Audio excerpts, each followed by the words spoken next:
in all of that learning, because you iterated something that kind of like is everybody's first experience of methylene blue, which is like when you first heard about it, you're like, what is this? It's a textile dye, like it's Yeah. not natural. Like, what did you actually learn about the compound? I'm fascinated by the history of it, and then we can get into some mechanistic stuff as well, because it's really trippy. Yeah, I mean, it's amazing. So back in the 1800s, they were making dyes to stain fabric, and scientists needed dyes for cells. And so what they would do is, I'm assuming, they would grab a bunch of dyes and see what happened. And so what they did is they found methylene blue and they used it. And what they noticed was when they were staining cells, it had a selective staining on some cells.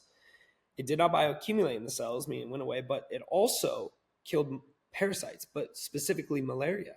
So when Mm. they were putting on the parasitic infection malaria, it was dying. And it immediately got grabbed by the medical community and became our first ever malaria medication. It's our first ever pharmaceutical drug, which Wow. is fascinating. So back then they were using it, and then they started using it for other things because they were finding benefits. So in the 1920s, they were using it for neuropsychiatric disorders. So manic depressive, manic bipolar, some schizophrenic work. I mean, they were using it for a lot of things, and they were finding success. And so in World War One, every soldier in the Navy was on methylene blue at that time because they were preemptively taking it for malaria. So they had a song even. They said, "Even in the Lou, we pee blue," being navy blue. Wow. And so yeah, it was amazing. So it's got this robust history, which is this is the same exact thing 3 years ago on Google. Oh, it's this, that, blah, blah, blah. You can't Mm. find anything on it.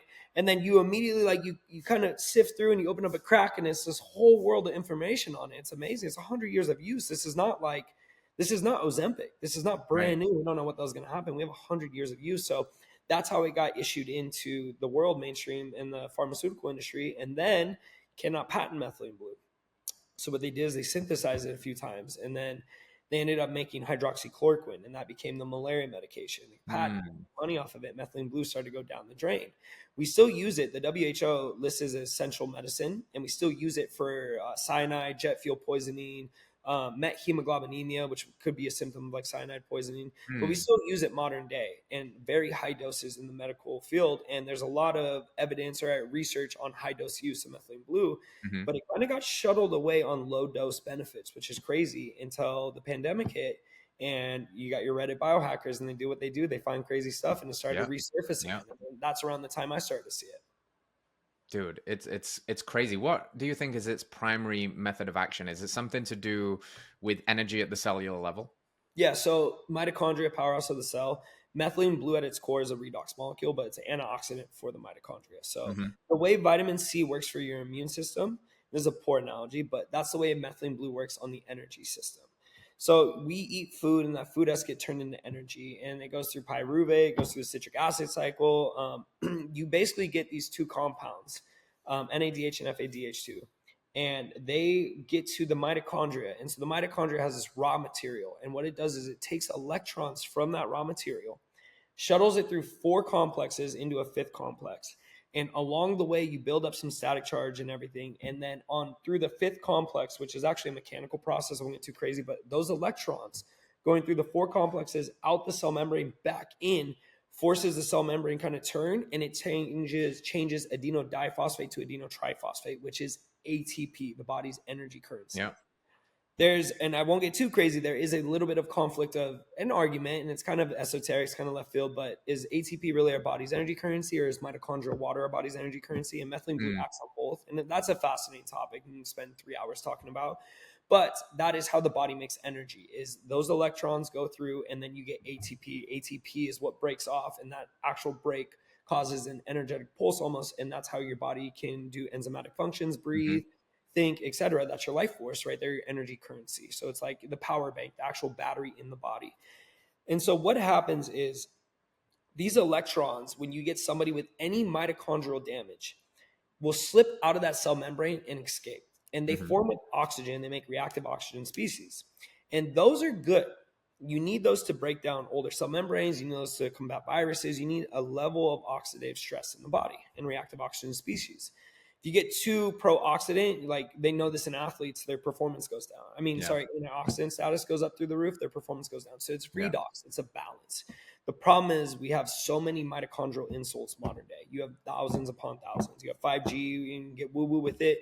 You have metals, you have glyphosate, you have polyunsaturated fatty acids that are oxidized, and you need those molecules to make up the wall of the mitochondria. And we're talking structural here. And that's why I said that fifth phase of the ATP, the complex 5 of making it's a structural thing. It's electrons leaving the cell membrane, coming back in.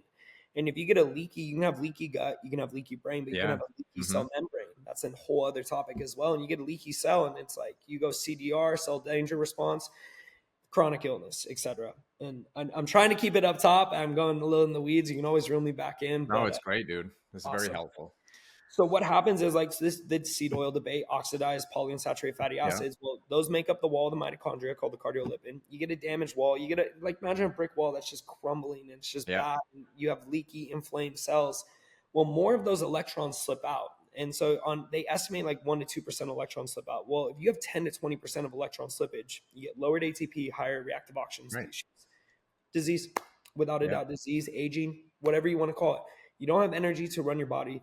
It's the best analogy is when your iPhone mode goes in low power mode and everything gets choppy and everything. It's like it functions, it works, but it's not operating the way it needs to because it's trying to save energy. Your body will go in low power mode. And I know they'll find a term for it eventually. We know CDR, cell danger response now, when the body's inflamed and like the mitochondria actually acts different. And that could lead to Warburg effect, which is impaired cellular metabolism, which leads to cancer. Like we know that. It's a direct pathway. Methylene blue now. This molecule gets right into the mitochondria, sits there on the wall. Any slipped electron grabs it, shuttles it back in, or it bypasses the complexes, goes right to the complex 5 and can make mitochondrial water. What do you get with that? You get now something that is lowering oxidative stress and improving your ATP response. What happens there? Well, we know for a fact it signals PGC1 alpha. It's agonist to that, which is your mitochondrial biogenesis enzyme in the liver. So you start making new mitochondria with this. And when you have an agonist that actually speeds up ATP, and one of my favorite videos, the first ever methylene blue videos I watched, they show that your body will dump a little bit of nitric oxide to get you more nutrients, to actually start making more enzymes, more electron transport chains, which is those things that move the electrons through to make ATP, to throw into the mitochondria. So you get new mitochondria, you get induced mitophagy, which is the process that your body has of removing old damaged mitochondria, making new ones, and you get more enzymatic function inside the mitochondria. And that's methylene blue's magic right there, what it's doing inside the cell. It is fascinating to me. And yes, it's man-made. But once again, we're talking man-made problem for a man-made, or man-made man-made problem.